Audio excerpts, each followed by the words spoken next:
اللهم عالجني في التقصير في الصلوات، واجعلني بفضلك مستجاب الدعوات.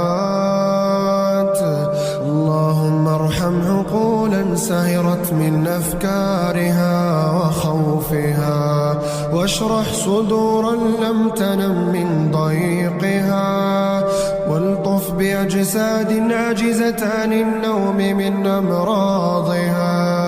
اللهم اجعلنا ممن تفاءل بخيرك فأكرمته، وتوكل عليك فكفيته، ولجأ إليك فأعطيته، واستغاث بك فأغثته.